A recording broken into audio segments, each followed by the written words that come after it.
तो इंडिया के बजट में फंडामेंटल क्या प्रॉब्लम है एंड उसकी वजह से आपको यानी कि टैक्स पेयर और बिजनेसेस को क्या प्रॉब्लम होते हैं, let's discuss in this video. In India, we have a parliamentary system where executive, that is the Council of Ministers, is supposed to be collectively responsible to the Parliament, that is Lok Sabha. If you look at Article 75 of the Indian Constitution, Council of Ministers is collectively responsible. मतलब Indian government को जो पैसा चाहिए, they have to take it from the Parliament. So that is the whole purpose of Indian budget, that government is going to the parliament and asking for money, and then the parliament, that is the Lok Sabha, will give money to the government.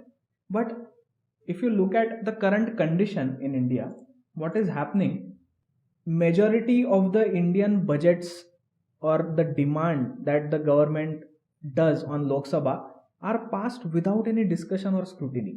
जो भी Indian government मांग रहा है लोकसभा से, अब वो obviously कुछ पैसे मांगेगा तो उसके लिए पार्लियामेंट ने पूछना पे सब ये अच्छा किस चीज के लिए, कैसे पहले आपने जो खर्च किया है उसका क्या किया, कैसे किया, वो सब स्क्रूटिनी होनी चाहिए, वहां पे सब डिस्कशन होना चाहिए.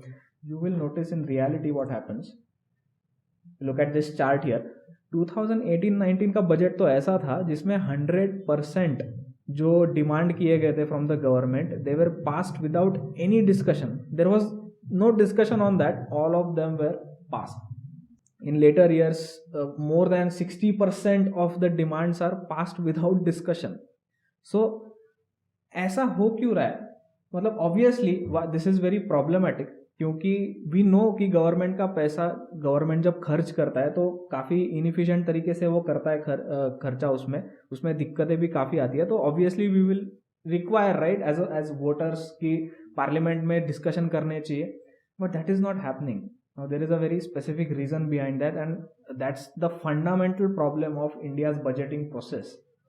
That is the law of anti-defection. So anti-defection एक ऐसा law है, basically it prevents the member of parliament to vote against what the party is saying. So अगर पार्टी ने कुछ बोल दिया एक मेंबर ऑफ पार्लियामेंट को, एमपी को, कि आपको इसी तरीके से वोट करना है, तो उसको वो करना ही पड़ता है. अगर वो नहीं करता, as given here, violation of instruction, so if they violate the instruction given by the party, they can be removed from the parliament. So इसका मतलब क्या होता है, एंड रिजल्ट क्या होता है इसका? गवर्नमेंट किस पार्टी का है? The majority party. Now it is the BJP. So majority party का वो गवर्नमेंट है, they are coming in the parliament, they are demanding basically the money. Who is controlling the parliament? It is also the BJP. That is why they are forming the government in any way, right? So that is what is going on. जो members है BJP के, उनको तो vote करना ही है with respect to what BJP as a party is saying, or so no, there is no point in discussion. All of them know that there is no point in this discussion, क्योंकि vote तो वही करना है in the end जहाँ पे party leader बोलेंगे. So what's the point in discussion? आप as a member of parliament, आपका काम क्या होना चाहिए as per the election system, कि आपको जिन्होंने वोट करके वहां पे भेजा है in the parliament, it's now your responsibility कि वो वोटर्स के लिए इंडियन गवर्नमेंट काम कर रहा है कि नहीं कर रहा है, right? You have to keep check on that. But ऐसा नहीं हो रहा है, they are unable to do that. Illegal है वैसा करना. बेसिकली सबसे अच्छा अकाउंटेबिलिटी कैसे रखा जाता है, वो पैसे से रखा जाता है. कि पैसा अगर आप हमारे हिसाब से चीजें नहीं कर रहे हो, हमारे लिए नहीं कर रहे हो, तो आपको पैसा नहीं देंगे हम. That is a good type of accountability that is suppose to be there. But sadly today Indian budget doesn't work like that. Indian budget is directly passed without discussion, without scrutiny. कैसे हो रहा है, क्या हो रहा है. सो इसका effect क्या होता है? इफ यू लुक एट कि हाँ आपको लग रहा होगा ठीक है क्या ही फर्क पड़ता है, बजट तो चलते रहता है. Look at this one. What happened to the last year's pledges? So economic growth और जो promises government की तरफ से होते हैं in the budget. For example, there is this data of construction of houses. So पिछले बजट में of the 2022 to अभी तक जो ईयर चल रहा है उसका जो बजट है, उसमें क्या प्रॉमिस किया गया था, कितने houses? So 8 million houses were suppose to be completed. Actually complete कितने हुए? 3.8 मिलियन. आधे भी कंप्लीट नहीं हुए उससे. सो गवर्नमेंट का इफिशिएंसी देखो आपकी, आधे भी कंप्लीट नहीं हो रहे जितना बजट में बोला गया है. अगर ये सिचुएशन चल रहा है तो ऑब्वियसली स्क्रूटिनी बहुत होनी चाहिए ना गवर्नमेंट पे. इमेजिन करो कि आप किसी को पैसे दे रहे हो, 100 रुपए दे रहे हो 2 चॉकलेट खरीदने के लिए, वो आके आपको एक ही चॉकलेट दे रहा है, आप ऑब्वियसली उससे क्वेश्चन पूछोगे ना कि ये क्या है। और गवर्नमेंट मतलब ऐसा कर रहा है, फिर से आ रहा है कि हाँ हम इस बार ना 3 चॉकलेट देंगे, 100 रुपए फिर से दे दो हमें। That is what is going on. But generally अगर ऐसा प्राइवेट सेक्टर में होता है ना, तो पैसा काट देंगे ना वहाँ पे। एक ही चॉकलेट दिया भाई तूने, अब और नहीं पैसा दे सकते। That is a very risky thing to do. So लेकिन that is not what Indian government और the whole budgeting thing is doing. Parliament का और एक ये काम होता है कि इंडियन गवर्नमेंट पब्लिक सर्विस सही से दे रहा है क्या, अब उसी के लिए तो पैसे दिए जा रहे हैं टू द इंडियन गवर्नमेंट। और पब्लिक सर्विस पाने के लिए सबसे मुश्किल चीज जो इंडियंस को जाती है, that is corruption. India records highest rate of bribery in Asia. So parliamentarians का काम क्या है, they have to fight this issue in the parliament. उन्होंने पूछना चाहिए to the Indian government and those who are working in the Indian government कि ऐसी bribery हो क्यों रही है, what is going on, what are you doing about that bribery.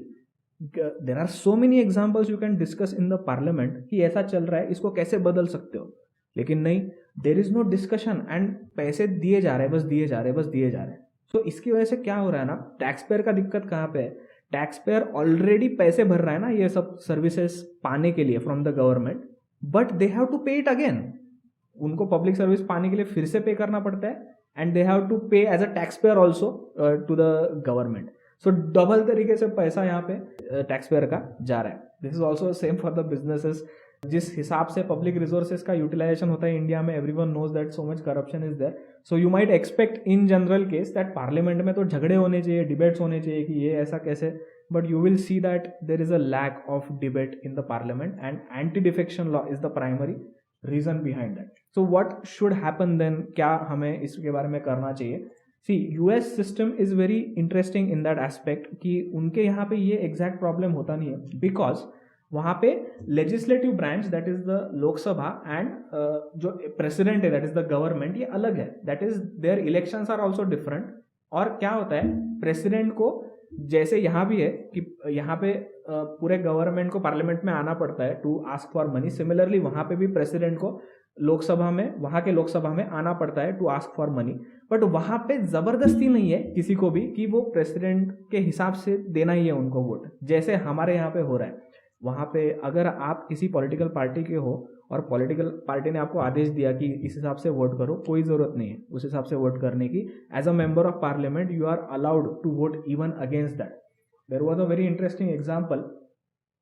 So there was a guy called Joe Manchin. Still, he is a part of Rajya Sabha in the US. So Joe Biden, who is the president, he came to the you can say parliament in US and asked for $2 trillion package. So basically जैसे हमारे यहाँ पे budget में पैसा मांगा जा रहा है, वहाँ पे भी $2 trillion बिडेन ने मांगा फ्रॉम द सीनेट। अब फॉर वेरियस पर्पजेस उनका जो मोटिव था, but this senator Joe Manchin, he rejected that deal. He is from the same political party as the president, that is Joe Biden, that is the Democratic Party, same party hai. But he is like no, I will not accept this. I will think about my state, जहां से मेरे को elect किया है, उनका फायदा हो रहा है क्या इससे। तो उसको लगा नहीं, उसके हिसाब से उसका फायदा नहीं है उसमें और उसके कॉन्स्टिट्यूएंट्स का फायदा नहीं है उसमें। So he rejected it and they are allowed to do that. This is so important. It's so important to keep the government accountable. ये system मेरे हिसाब से it's much better than what India is doing. I think India में भी बहुत सारे committees आए हैं। For example there is Goswami committee, they have suggested कि एंटी डिफेक्शन लॉ को हटाओ, that takes away the freedom from member of parliament to scrutinize the government, to keep the government in check. So we have a lot of inefficiency in the government because of that. Comment what are your thoughts on India's budgeting process. What do you think should happen actually? And do like and subscribe to our channel.